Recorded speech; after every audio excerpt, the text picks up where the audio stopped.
Seems kind of right, doesn't it? When you look at the inaugural WPL and one of the most successful franchises in IPL, the Mumbai Indians, they win the WPL title.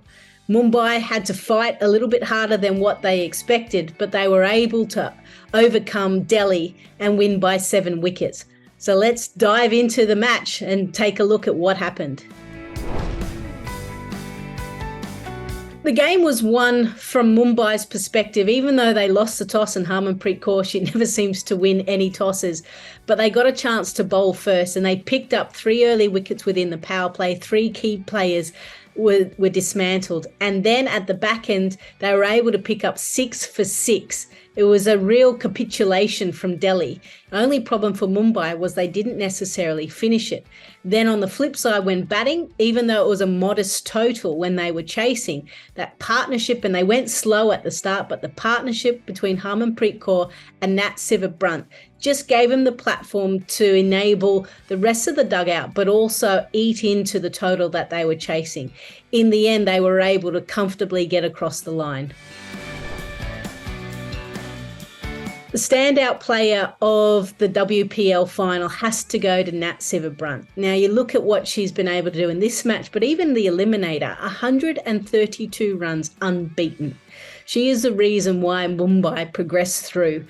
She was able to control the innings really well. Again, she was able to do that. She knew that she could eat up a bit of time at the start and then she'll always catch up. Remember, it was a total that wasn't necessarily going to push them hard from ball 1. And then she was able to find partners around her to go with her. But she has certainly been the standout throughout this tournament.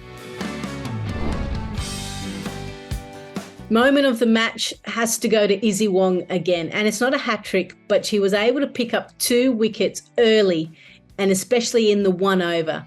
When you think of Delhi, you think about power. You think of what they can do with the bat. Shafali Verma, Meg Lanning, Alice Capsey. But she was able to remove both of them. Now, Shafali Verma, maybe there was an interesting or maybe controversial no-ball call, or maybe it should have been. Or it shouldn't have been. It's up to you. It depends which team you are actually going for. But to remove Shafali Verma and then Alice Capsey too, certainly wouldn't have been Izzy Wong's best deliveries, but she'll take it. 2 wickets. She gets the crucial wickets at a crucial time. WPL is here to stay, isn't it? Packed crowd. And I was very fortunate enough to be in the crowd, witnessing it. I certainly didn't want to miss out on that occasion. And to be in the crowd and they kind of show Sachin Tendulkar and they start chanting Sachin, Sachin. Then 5 overs go and you start hearing Harmanpreet being chanted around the ground. You know that the Women's Premier League is here to stay. We've had some tight clashes. We've had some exciting games. We've had hat-tricks. We nearly got 100. I think 96 was the closest.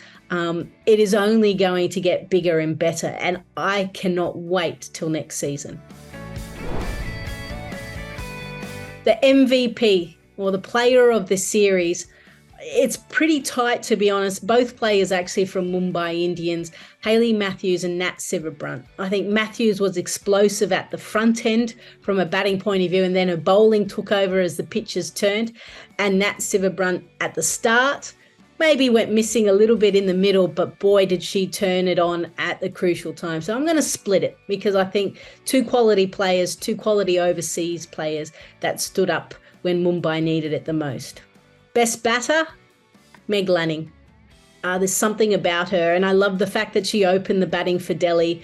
She was able to control the innings, so powerful. And I think she was actually a wonderful partner for Shafali Verma. I'd love to maybe one day have a chat to Meg to find out what the conversations were like, or maybe she just kept quiet and let Shafali do her thing. But they were very dynamic at the top. Meg Lanning was the one that was certainly leading the way with the bat in hand. Best bowler of WPL, I'm going to go for Izzy Wong, and simply because she picked up crucial wickets at crucial times. And finally, the find of the tournament, and this is what I love. This is what WPL is all about, is finding those little nuggets of gold and domestic players that as an international commentator I haven't necessarily seen. I may have seen their name or heard about them, but my find of the tournament is Shriyanka Patel from RCB. I think while she's young, boy, there is a lot of talent there.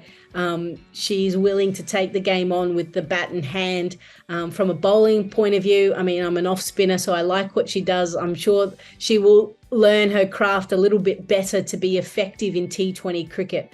But I certainly think she's got a big career ahead of her, and I can't wait to see what she does in the next couple of years.